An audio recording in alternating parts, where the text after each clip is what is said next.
Be studying Matthew 24, and if time permits, we're going to get into chapter 25 also, because this sermon of Christ that he teaches his disciples here on the Mount of Olives after he leaves the temple, it actually runs from Matthew 24:4 all the way to the end of chapter 25 and verse 46. And so Matthew 24 and 25 go together.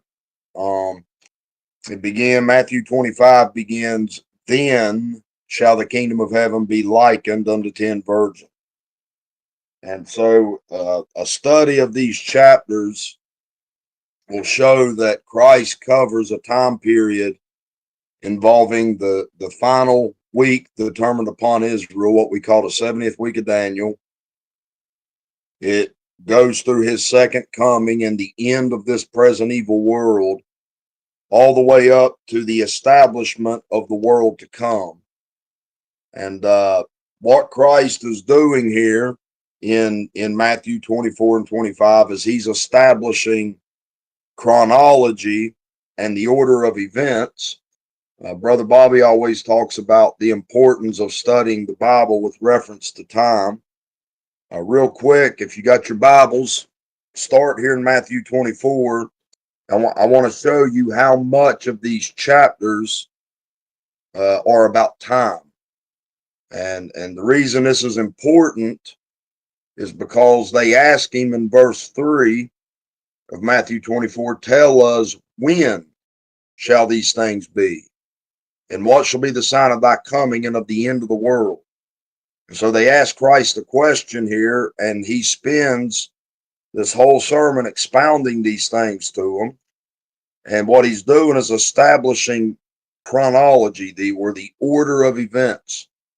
If you look down at verse number 6, he says, for all these things must come to pass, but the end is not yet.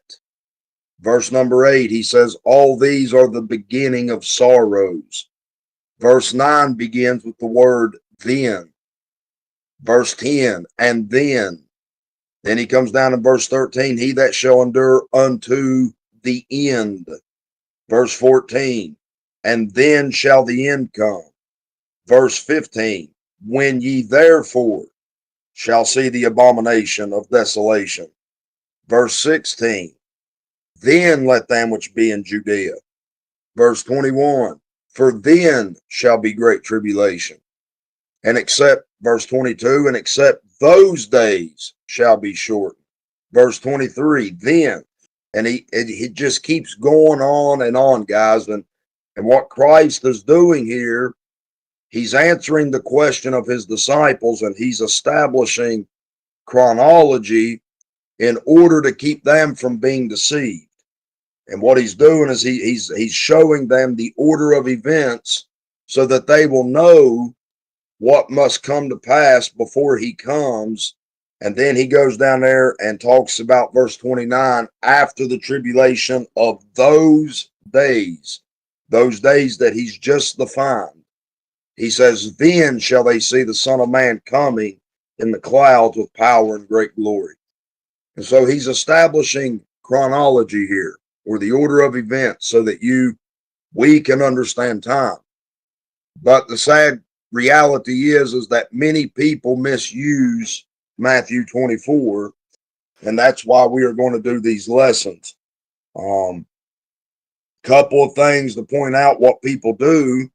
Number one is they use Matthew chapter 24 to try to show that every time there's an earthquake, every time there's a war, every time they try to use this chapter as to point to the world around them and say, this is this sign and this is that sign, trying to convince people that these things are at hand. And they do this because they're ignorant of Paul's mystery. The Apostle Paul told us in 2 Thessalonians 2, verse number 1, now we beseech you, brethren, by the coming of our Lord Jesus Christ, and by our gathering together unto him, that ye be not soon shaken in mind or be troubled, neither by spirit nor by word, nor by letter as from us, as that the day of Christ is at hand. And so every person today who uses Matthew chapter 24 to try to convince you that the end is at hand and that we are living in a time when these things are being fulfilled is completely ignorant of the Pauline revelation.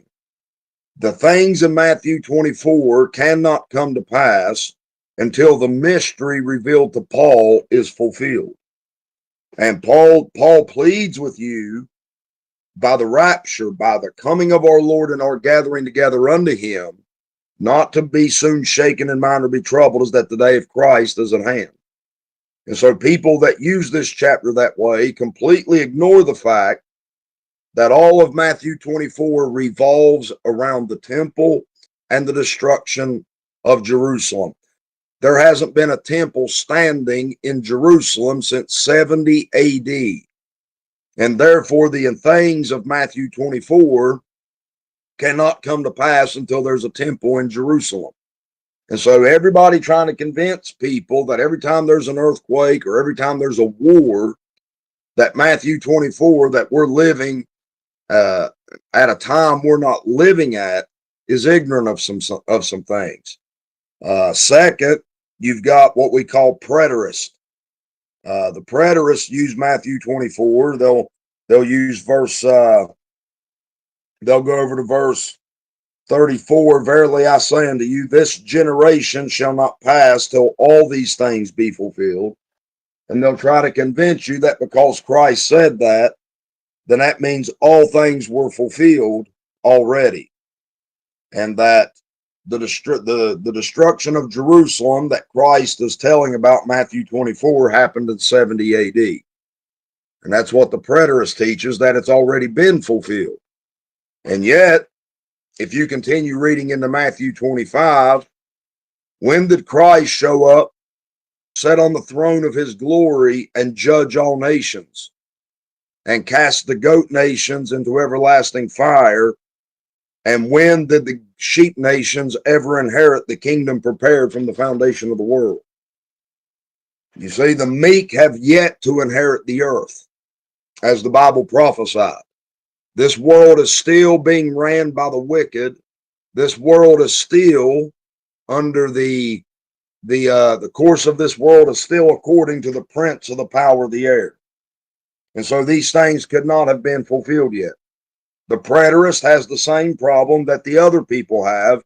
They're ignorant of Paul's mystery. They're ignorant of what happened after Christ went back to heaven. And then you have people who use Matthew 24, guys like Stephen Anderson. They go to Matthew 24:29, and where it says, immediately after the tribulation of those days shall the sun be darkened, and the moon shall not give her light, and the stars shall fall from heaven. And then in verse 31, he shall send his angels with a great sound of a trumpet, and they shall gather together his elect from the four winds, and from one end of heaven to the other. And they use Matthew 24 to mistime the rapture. And say, see there, the rapture happens at the end of or after the tribulation. Once again, same problem that they all have. Ignorance of Paul's mystery. Christ is not talking about the rapture anywhere in Matthew 24. The rapture is a mystery revealed through the Pauline revelation.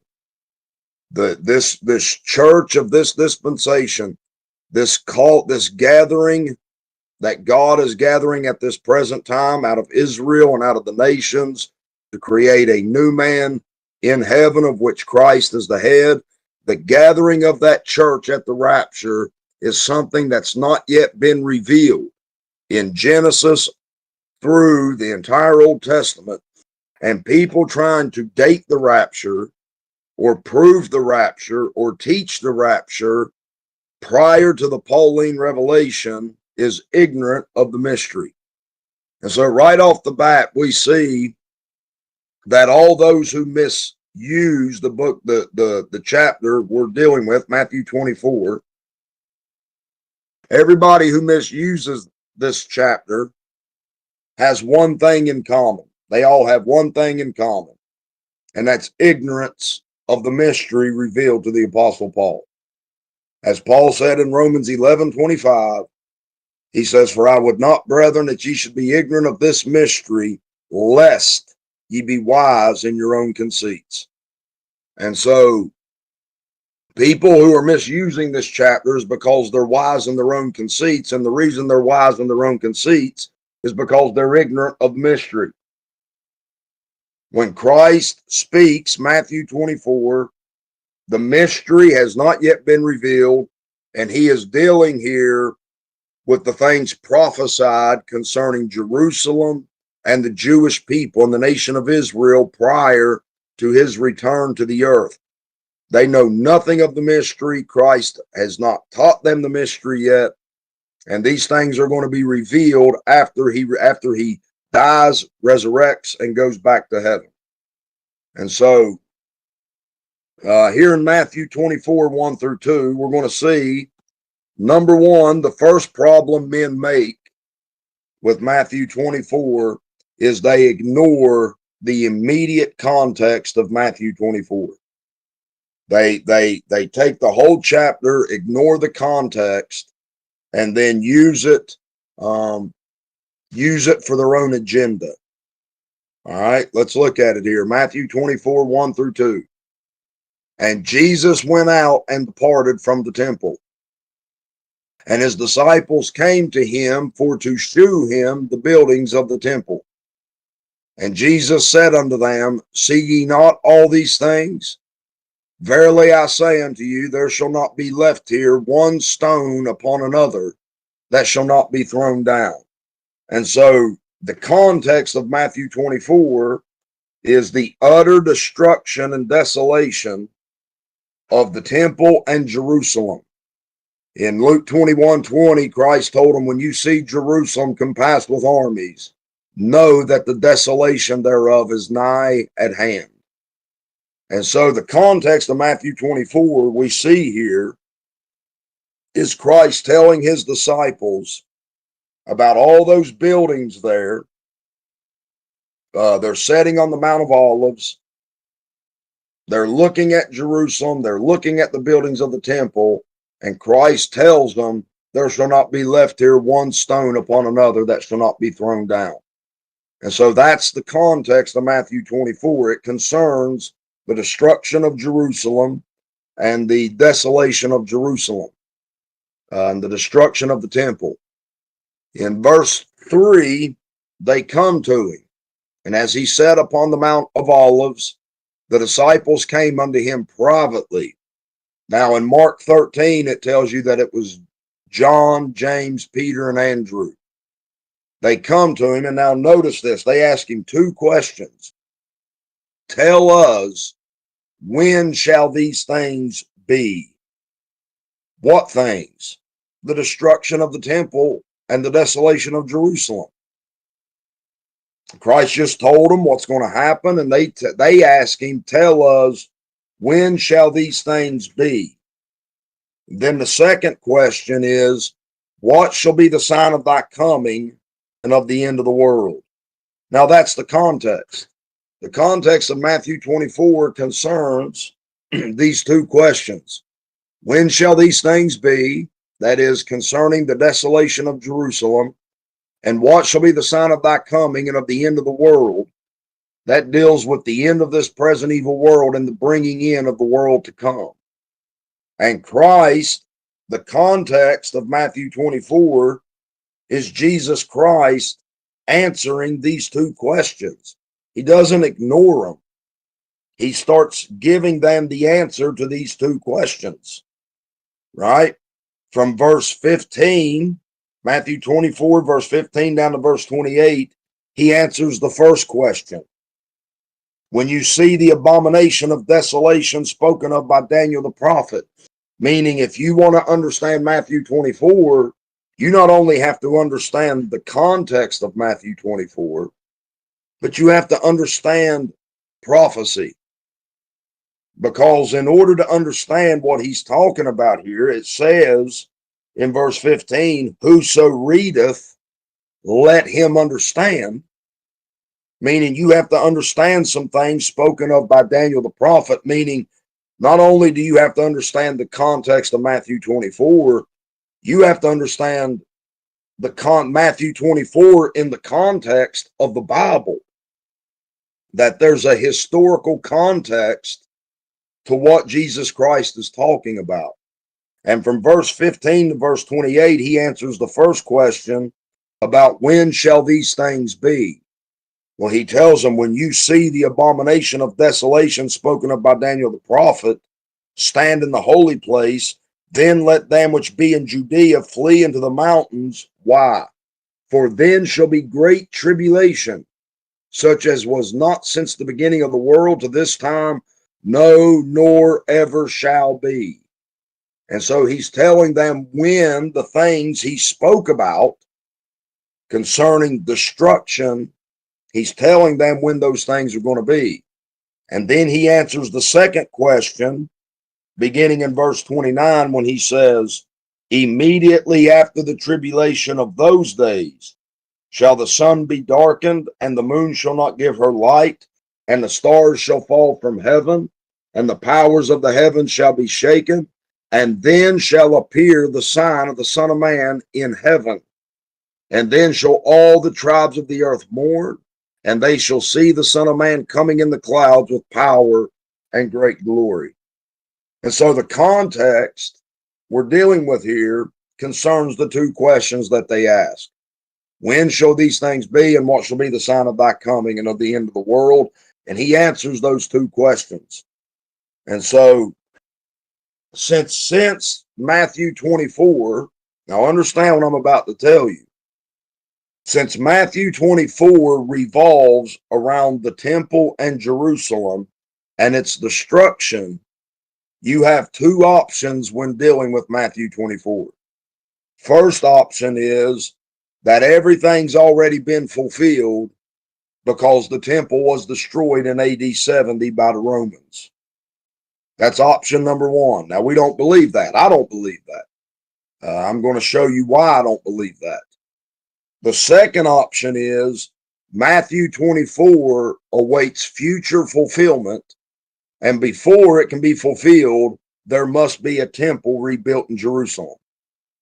And these things cannot be fulfilled until there is a temple in Jerusalem. Right? Hold your place there and come to 2 Thessalonians again. 2 Thessalonians chapter 2. And the point being, guys, you either have to believe that this was already fulfilled at the destruction of Jerusalem in AD 70, or you believe that it has a future fulfillment in which there's going to be a rebuilt temple. But no matter which position you take, you cannot believe that Matthew 24 is being fulfilled today because there is no temple in Jerusalem. And trying to convince your church every time there's an earthquake or every time they hear of a war that they're living in those times prophesied in Matthew 24 is grave error. Just trying to scare your church into thinking that something's at hand when it's not at hand.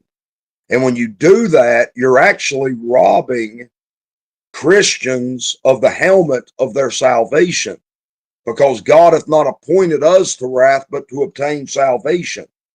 And Paul tells us that is our hope.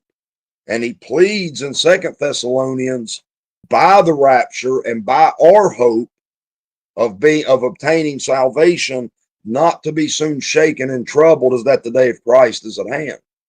And so look at 2 Thessalonians 2:3.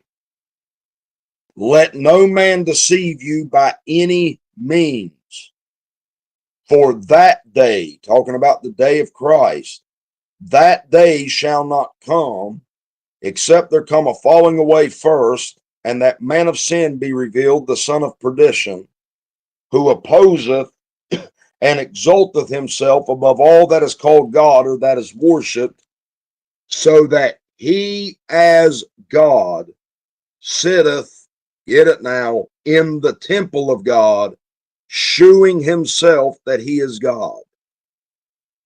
And so Paul is very clear here. He wants believers to understand that regardless of what any man says, regardless of how many people get up and preach Matthew 24 and tell you it's here, it's here, it's here. They've been doing it for hundreds of years, thousands of years, been misusing the Bible for thousands of years. And they constantly say, oh, this is it, this is it, this is it. And yet it hasn't come. And the reason Paul points to one specific thing, that before the day of Christ can come, the man of sin must sit in the temple of God and shew himself that he is God.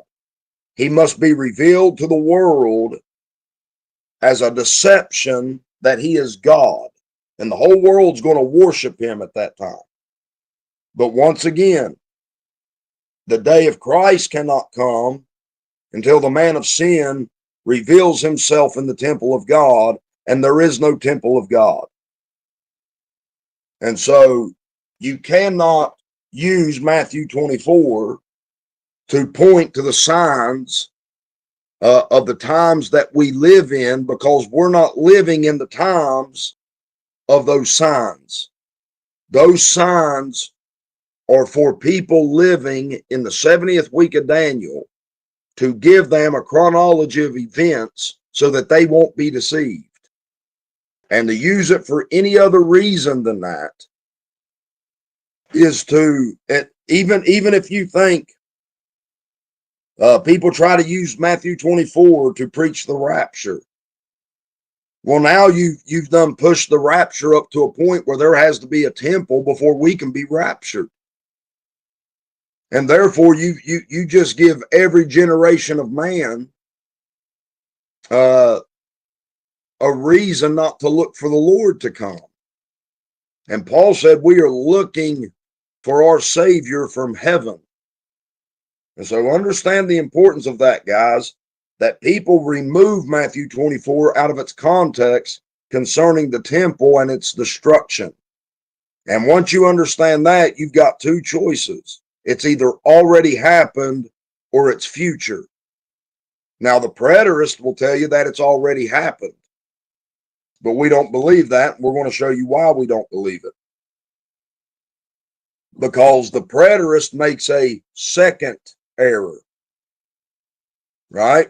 And the second error he makes, not only is Matthew 24 removed from its immediate context, but the second problem people make, and the second error they make, is they remove Matthew 24 from its biblical context. Meaning you've got to understand Matthew 24 in the context of the Bible. Meaning Matthew 24 must be understood in things that's already happened, history, prophecy, and moving forward into things that have not yet been fulfilled. And so in order to understand the things Christ is talking about in Matthew 24, you have to have some understanding of some things that's already happened and the things that God has already spoken in the prophetic scriptures to understand the context in which Matthew 24 is spoken. And so as much as I hate to, and no matter how much we've already talked about this stuff, in order to understand Matthew 24, we must review some history in order to understand the context.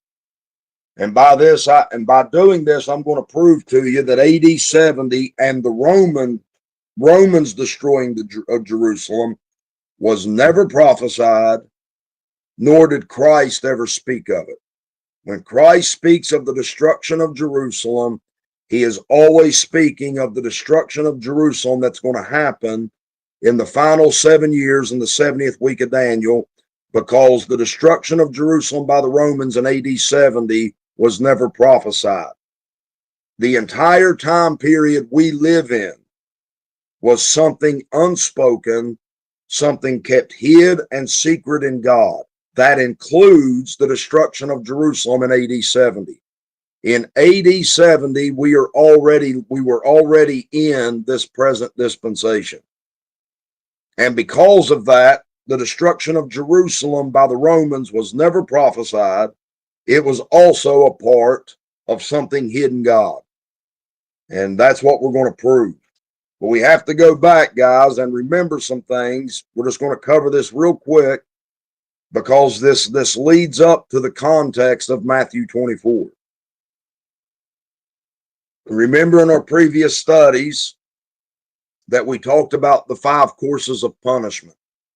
People being a covenant people under the law, God had made them a people of covenant, a people of put them under the law to serve Him, and to make them a holy nation. Back in Leviticus 26, he told them that if they disobeyed him, that he was going to send 5 different courses of punishment to correct them for disobedience. The first course, he was going to put their enemies over them in the land. The second course, he was going to punish the land itself. The third course, he was going to devour their children with wild beasts. The fourth course, he would bring the sword to punish them, warfare. And the fifth course, they were going to be kicked out of the land and taken captive into the nations of the earth. And we studied this stuff in timeline.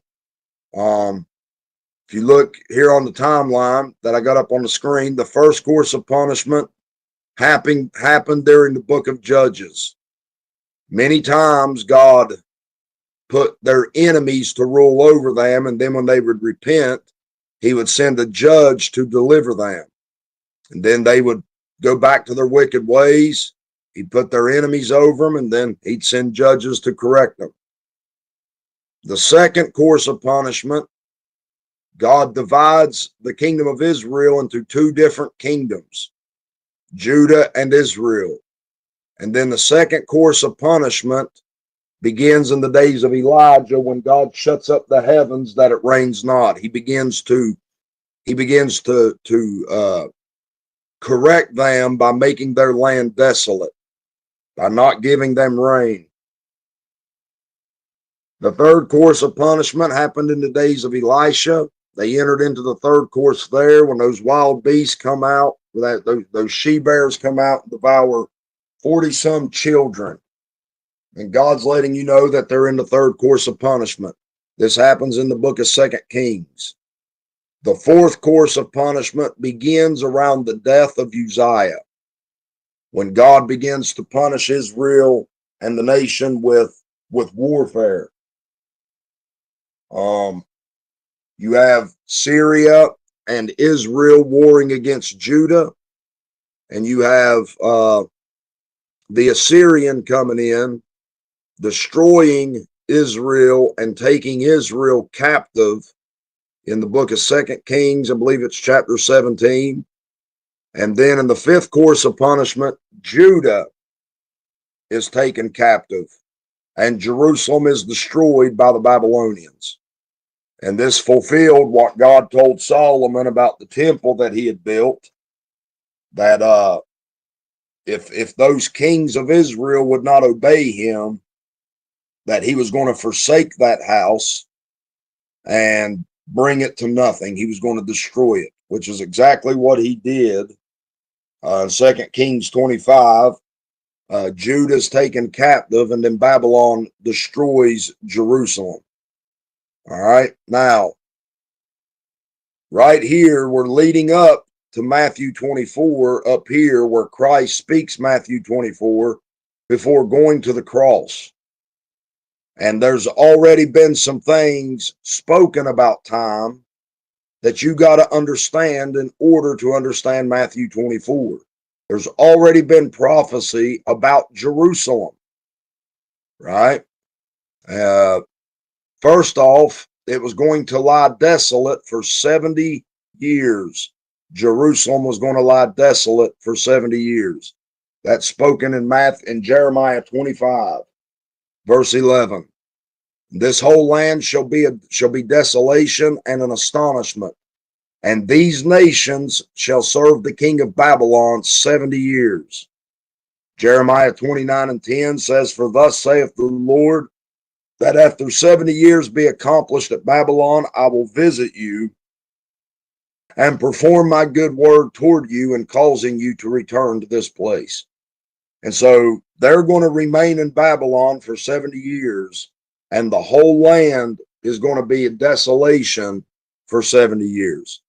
At the end of it, at the end of that 70 years, he's going to send them home, cause them to return to that place and to rebuild it, right?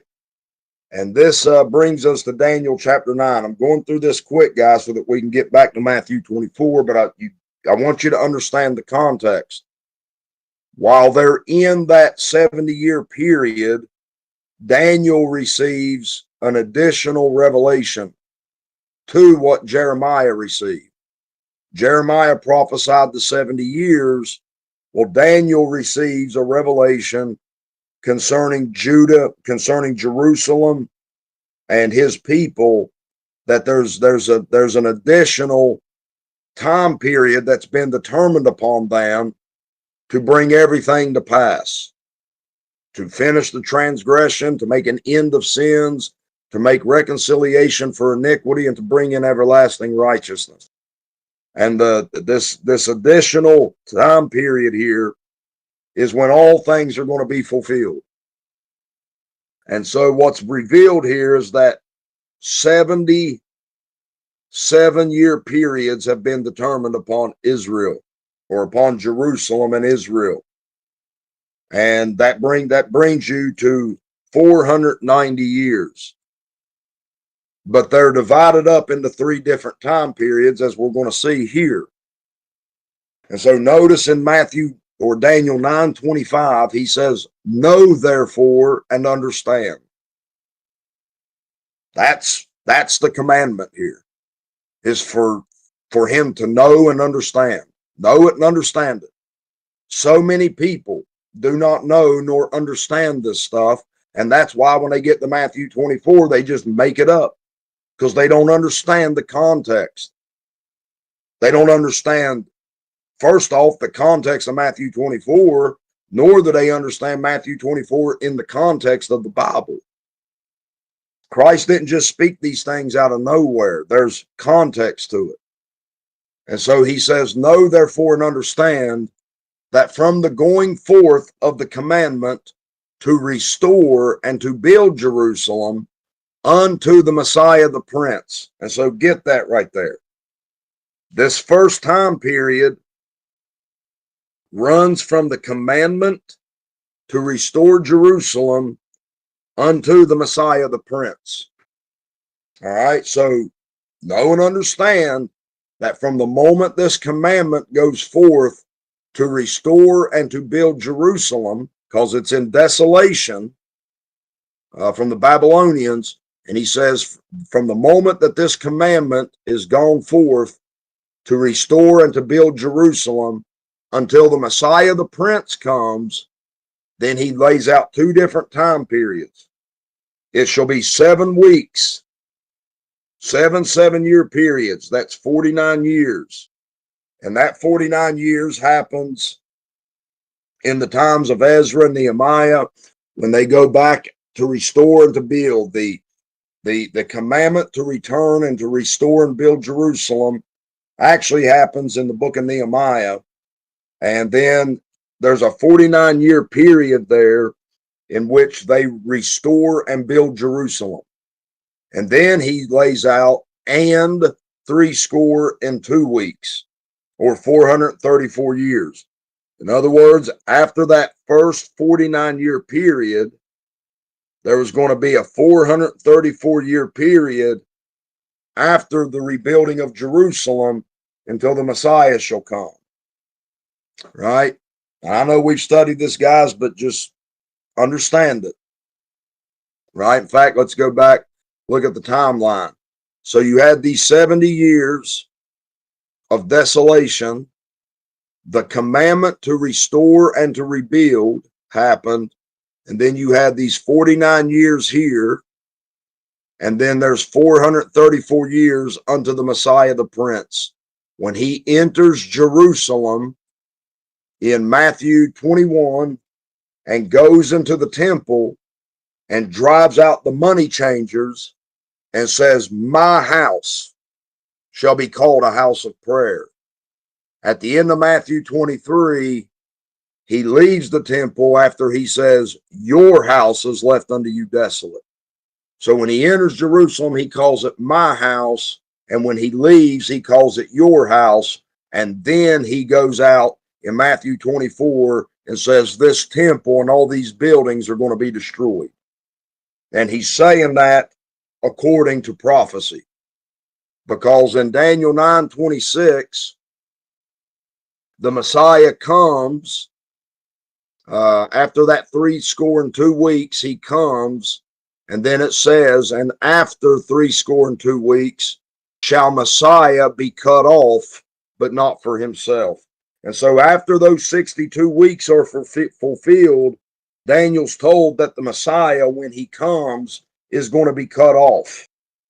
And this is why Christ tells him in Matthew 16:21, as he begins to head to Jerusalem that final time, it says, from that time forth began Jesus to show unto his disciples how that he must go into Jerusalem and suffer many things of the elders and chief priests and scribes, and be killed and be raised again the third day.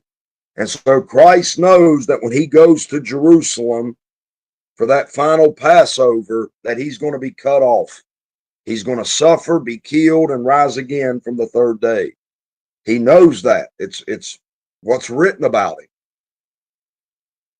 And he begins to teach it to his disciples. All right. Then in Matthew 9:26, after the Messiah is cut off, now watch this, because this is going to help you understand Matthew 24. After the Messiah is cut off, it says, and the people of the prince that shall come shall destroy the city and the sanctuary. That's what Christ is talking about, Matthew 24. That after he's cut off, there's going to be a prince that comes, and the people of that prince is going to destroy Jerusalem and the temple and the sanctuary. Right? Now, Daniel understands fully who that prince is. He saw him back in Daniel 7, the horn that arises out of that fourth beast. He saw this prince in Daniel 8, the horn that arises out of those four horns of the goat, and how he destroys and trods underfoot the sanctuary and desecrates and makes the temple desolate. Daniel knows exactly what prince this is talking about. When Gabriel tells him here about the prince that shall come, Daniel's already seen this coming prince. What Gabriel's doing here in Daniel 9 is giving Daniel the timing and the chronology so that Daniel can better understand the visions that he's already saw. And so watch this now. The people of the prince that shall come shall destroy the city and the sanctuary, and the end thereof shall be with a flood, and unto the end of the war desolations are determined. Now notice that. What he's saying is there's a war coming, there's a prince coming that's going to make war against this city. And he's going to destroy the city and the sanctuary. And unto the end of the war, desolations are determined. Meaning until that war ends, desolation is going to, Jerusalem is going to lie desolate and utterly destroyed. Meaning, now get this, guys, that means that you cannot believe that this is about the Romans and yet believe in a rebuilt temple in Jerusalem. Because what he says here is that from the moment this city is destroyed, It's going to lie desolate until that war is over. And the war he's talking about is the war that starts in Revelation 12.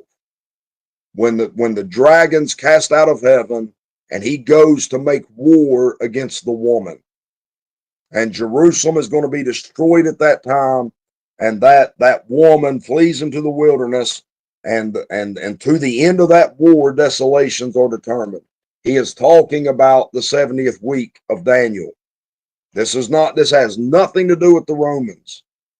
The Romans did not destroy Jerusalem as a part of this 70-week prophecy.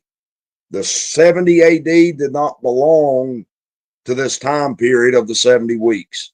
It stands outside of the 70 weeks. It happened that Rome destroyed Jerusalem during a unprophesied period of time. They destroyed Jerusalem outside of a period of time dealing with these 70 weeks.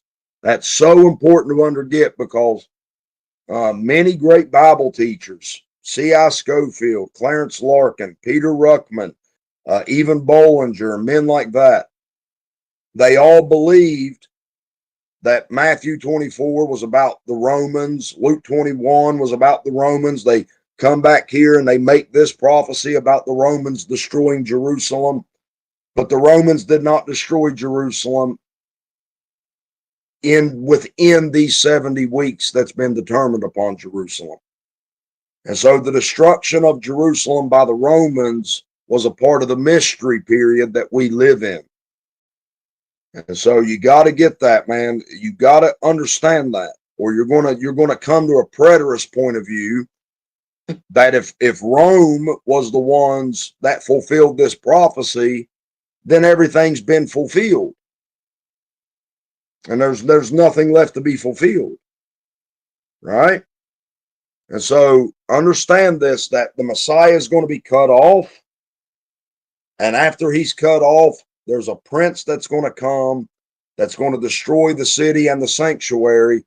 And this is why Christ in Luke 19, 41 through 44, as he came to Jerusalem, when he was come near, he beheld, get that now, the city. Because what's the prince going to destroy? The city, right? And when he comes to Jerusalem in Luke 19, when he was come near, he beheld the city and wept over it, saying, if thou hadst known, even thou, at least in this thy day, and the things which belong unto thy peace, but now they are hid from thine eyes. For the days shall come upon thee. There's days coming upon the city, because they did not know thy day. They did not know this time of their visitation and the things that belong unto their peace. And because of this, because they didn't receive their Messiah when he come and he was cut off, he says, the days shall come upon thee that thine enemies shall cast a trench about thee, and compass thee round, and keep thee in on every side, and shall lay thee even with the ground. He's talking about the city there, that their enemies are going to come and lay that city to the ground. Right? That's in fulfillment. That's in fulfillment of this prophecy here in Daniel 9:26. The people of the prince that shall come, that's their enemies. The enemies of Jerusalem are going to come and destroy the city and the sanctuary. Christ weeps over Jerusalem when he enters into it as the Messiah, because he already knows that they're blind, that they cannot see and understand these things, and that he's going to be rejected and cut off, that these things are hid from their eyes. And because of that, there's days coming upon that city in which their enemies are going to come and utterly destroy and lay that city desolate. Once again, it's not about the Romans, right? Because Matthew 9:27 makes it clear when these things are going to happen. 9:27 says, and he shall confirm the covenant with many for 1 week. Now that is about that there, the he there is the prince that shall come. Right? And so after the Messiah is cut off, there's going to be a 7-year period in which a covenant is confirmed. And in the midst of the week, I don't have that up there, but in the midst of the week, he shall cause the sacrifice and the oblation to cease. And for the overspreading of abominations, he shall make it desolate, even until the consummation and that determined be poured upon the desolate. And so what Daniel's told here is that final week, that prince is going to come. He's going to confirm a covenant. And then in the middle of that covenant, that prince is going to take away the daily sacrifice. And then he is going to make Jerusalem desolate, even until the consummation. The consummation there means until the entire 70th week is fulfilled. Jerusalem is going to lie desolate until the consummation of the 70th week, until that entire time period is over. Right? And so just understand that, man, that this has nothing to do with the Romans. Everything is dealing with the destruction of Jerusalem under the Antichrist during the 70th week of Daniel. That has to do with prophecy. And this is why Christ, if you look in Matthew 24:15, we know exactly what Christ is talking about and what time period he's talking about. Look at Matthew 24:15. Now remember, they asked him, when shall these things be concerning the destruction of Jerusalem? When are these things going to happen? Well, he tells them in Matthew 24 that they're going to hear of wars and rumors of wars, but the end is not yet. That's just the beginning of sorrows. But in Matthew 24:15, he says, when ye therefore shall see the abomination of desolation spoken of by Daniel the prophet stand in the holy place, then let them which be in Judea flee into the mountains. He's saying Jerusalem, this destruction and this desolation is not going to come until you see the abomination of desolation spoken of by Daniel the prophet. Well, that's what we're reading about in Daniel 9:27. And so how can Christ be talking about the destruction of Jerusalem by the Romans in AD 70 when he clearly tells you in Matthew 24:15 that he's talking about the destruction of Jerusalem that's going to happen in the 70th week of Daniel when they see the abomination of desolation spoken of by Daniel the prophet? And so every man trying to teach Matthew 24 about any other time period than the time period of the 70th week that's been determined upon Jerusalem is in error. He's removed this whole chapter from the context. And usually when people do that, when they remove the Bible from its context, it's because they're trying to prove a point that they have. They don't really care about correct biblical interpretation. And so when you read this, when you come to verse 15 and he says, when you see the abomination of desolation spoken of by Daniel the prophet, you better go back to Daniel and see what he's talking about, because he said, whoso readeth, let him understand. Meaning, if you're reading that in Matthew 24:15, you need to understand. And if you don't understand, you better go back to Daniel. You better understand the abomination of desolation. We just read about it in Daniel 9:27. You read about it in Daniel 8, Daniel 11.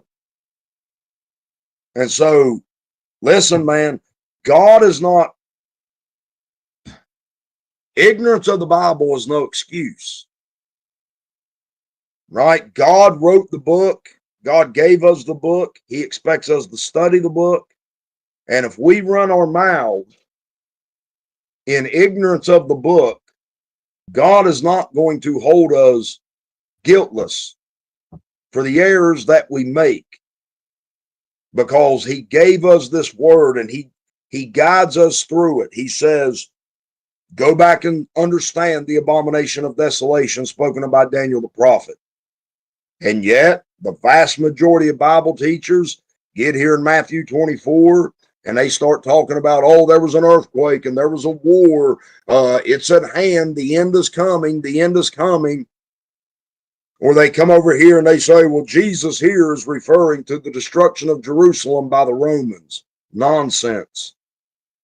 He's talking about the destruction of Jerusalem and the temple during the 70th week of Daniel, meaning before the 70th week of Daniel can be fulfilled, there has to be a temple in Jerusalem. And there's not one today.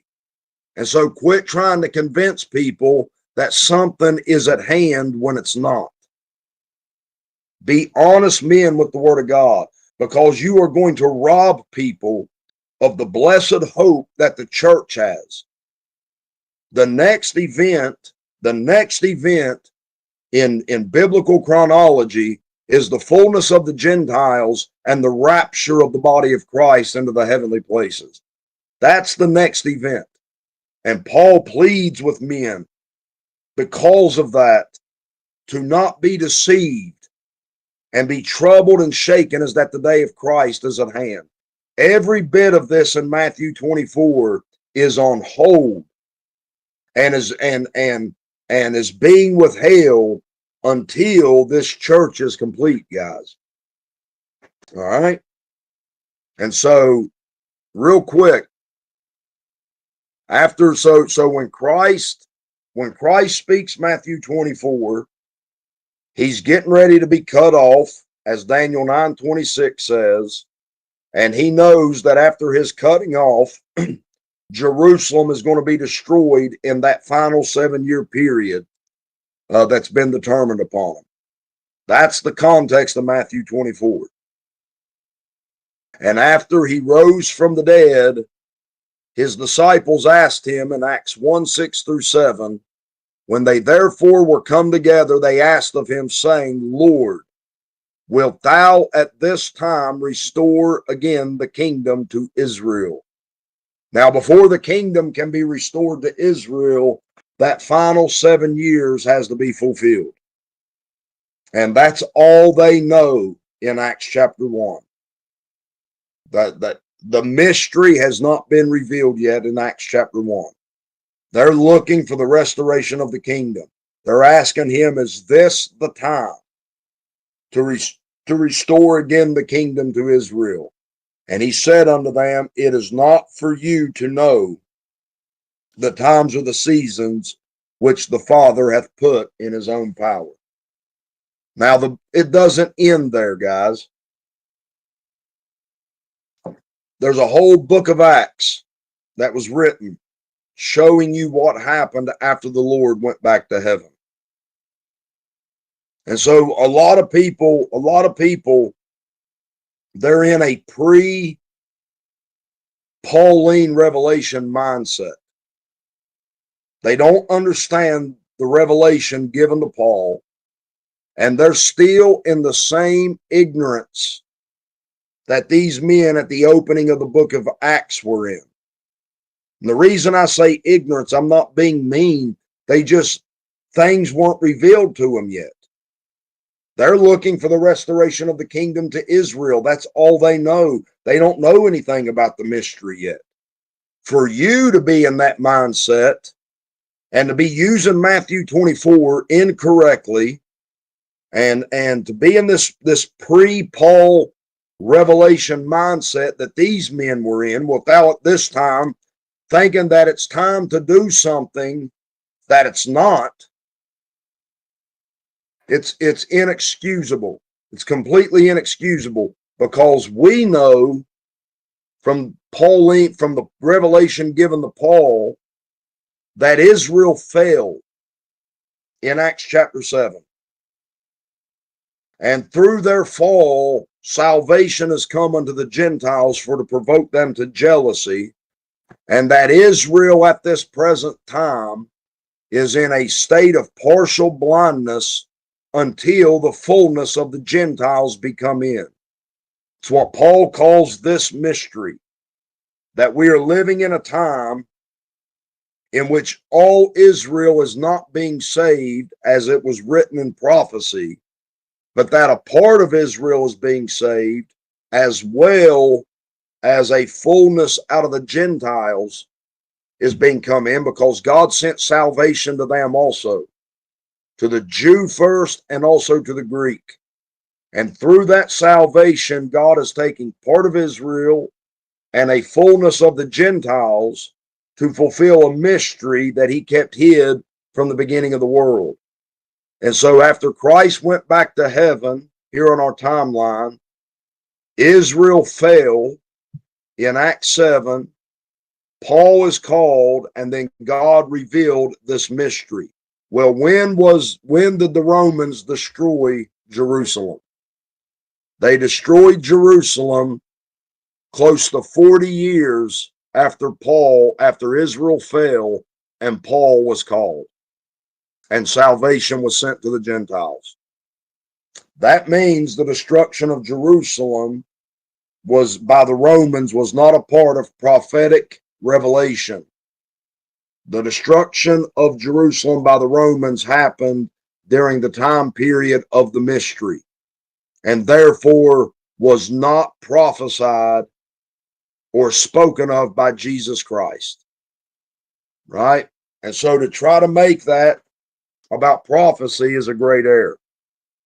All right? And so we see from this timeline, guys, that everything spoken about concerning the destruction of Jerusalem in this final 7 years up here is not going to happen until the fullness of this dispensation comes in. This time period concerning the mystery must be fulfilled, and then that 70th week is going to happen.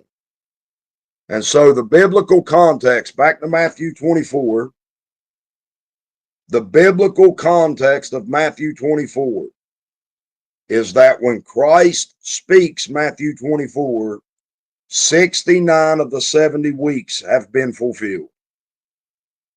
Jesus Christ is about to be cut off after 62 weeks. He's about to go to the cross and die. And all that remains prophetically is the destruction of Jerusalem in the midst of the 70th week. That's why he says what he does in Matthew 24. That this city is going to be utterly destroyed. Not one stone shall be left upon another that shall not be thrown down. Because prophetically, after he's cut off, the 70th week comes and Jerusalem's going to be destroyed. And then they ask him, tell us, when shall these things be? And what shall be the sign of thy coming and of the end of the world? And Christ begins to answer those questions. And so everything Christ speaks of in Matthew 24 pertains to the final time period that's been determined upon Jerusalem and upon those people. This is why he never says, let them which be in Manila flee to the mountains. Let them which be in London flee to the mountains. Let them which be in New York flee into the mountains. He says, let them which be in Judea. Why? Because that great tribulation is going to come upon those people and upon Jerusalem. In fact, if you look at Luke 21, Luke chapter 21, he makes it very clear, again, in verse number 20, and when ye shall see Jerusalem compassed with armies, then know that the desolation thereof is nigh. Then let them which are in Judea flee to the mountains, and let them which are in the midst of it depart out, and let not them that are in the countries enter thereinto. For these be the days of vengeance, that all things which are written may be fulfilled. Verse 24, and they shall fall by the edge of the sword, and shall be led away captive into all nations, and Jerusalem shall be trodden down of the Gentiles until the times of the Gentiles be fulfilled. And you're told what that is in Revelation chapter 11. It's 42 months that the Gentiles are going to tread Jerusalem underfoot. And so it all deals with the 70th week, and trying to make Matthew 24 about anything else other than the 70th week that's been prophesied is a great error. And it leads to all the errors that people make when using Matthew 24. And so real quick, an overview of Matthew 24 and 25. And next week, guys, we're going to go verse by verse through this. Because it's only 2 chapters, we got plenty of time to go through this verse by verse. But right here's an overview of it. From verse 4 to verse 14 is about Christ telling them to take heed that no man deceive you. And what he does here is, number one, notice what he says in verse 6, Matthew 24 and 6. And ye shall hear of wars and rumors of wars. See that ye be not troubled, for all these things must come to pass, but the end is not yet. Notice that wars and rumors of wars are not a sign of anything. He says these things must come to pass, but the end is not yet. So every time there's a war that breaks out, somebody's like, oh, this is the end, this is the end. Christ didn't say wars and rumors of wars were a sign of anything. He says they must come to pass, but the end is not yet. Then he says, nation shall rise against nation, kingdom against kingdom. There shall be famines, pestilences, earthquakes in divers places. Then in verse 8, he says, all these are the beginning of sorrows. And so from verse 8 down to verse 14, you have the beginning of sorrows. And then verse 14, he says, and then shall the end come. And so verse 4 through 14 is a chronology from the beginning of sorrows unto the end, right?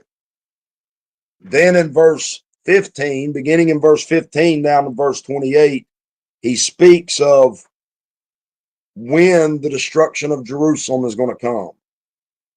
That when you see the abomination of desolation, then shall be great tribulation. And so from verse 15 down to verse 28 deals with the great tribulation that's going to come when the abomination of desolation stands in the holy place. Then from verse 29 to verse 31, he deals with after the tribulation of those days. All right. Then from verse 32 to verse 35, he says, now learn a parable of the fig tree. So there's something for him to learn about these things. When you begin to see all these things, or when you see all these things. And so this is the layout here. Beginning of sorrows unto the end. Great tribulation after the tribulation. Now learn a parable of the fig tree.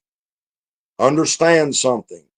Understand this parable as it pertains to the things he just spoke to them in Matthew 24. Then from verse 36 down to verse 41, he tells them, of that day and hour knoweth no man. Hang on one. I'll call back. Sorry, guys, I'm getting phone calls. From verse 36 to verse 41 deals with watch, therefore. And then he tells them, that day and hour knoweth no man. And so what he's telling them here is that it's going to be just like the days of Noah. That just like nobody paid attention, nobody cared, and then the flood came and took them all away. He said this is exactly what these days are going to be like. Men are going to be eating and drinking, and then I'm going to come and judge the world, and they ain't going to know what hit them. And so in light of this, because no man knows the day nor the hour, and it's going to be like the days of Noah, from verse 42 down to verse 51, he warns them to watch, to always be ready and to be watching for that coming when these times come. But we're going to see that they're not commanded to watch for the coming of the Lord until they begin to see these things. And then he comes into chapter 25 from verses 1 to 13. He teaches a parable of the 10 virgins. And he begins this parable with then, meaning at this time period, when these things are coming to pass, he says the kingdom of heaven is going to be like unto 10 virgins. From verse 14 to verse 30, he explains that parable of the 10 virgins by saying, for the kingdom of heaven is as a man traveling into a far country.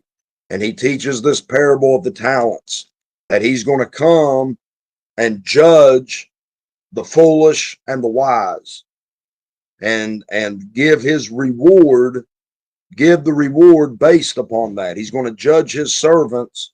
And then from verse 31 to 46, he lays out the parable of the sheep and the goats, that not only is he going to judge his servants, but he's going to judge all nations. And the nations that bless Israel are going to go into the kingdom, and those who curse Israel are going to be cast out of that kingdom into everlasting fire that's been prepared for the devil and his angels. And so that's an overview of Matthew 24 and 25. And it all deals with the 70th week of Daniel, leading up to the second coming of the Lord and his judgment of the present evil world, and leading into the establishment of the kingdom and the world to come that's going to be under subjection to Jesus Christ. And next week, guys, we'll start getting into this verse by verse. But this was necessary, guys, to get you to understand the context. There's so much error about Matthew 24 because people don't study it in context. They make it about the Romans, or they make it about the time that they live in, and they just don't have understanding of these things. And so understanding it in its context, dealing with the destruction of Jerusalem and the time of the 70th week, helps you to understand this chapter and keep it separated from the time that we live in which God is not dealing with Israel prophetically.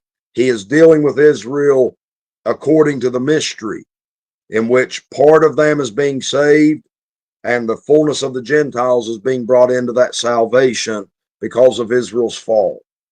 This is Israel during the mystery. And so all Israel's going to be saved as it is written prophetically. That 70th week is going to happen, and Israel's going to be saved at the second coming, but it awaits the fulfillment of the mystery. And so you got to take Matthew 24, and now that Paul's mystery has been revealed, you got to push Matthew 24 all the way up to the future after our dispensation, before that 70th week is going to be fulfilled and Jesus Christ returns to the earth. And so next week we'll start looking at these things verse by verse.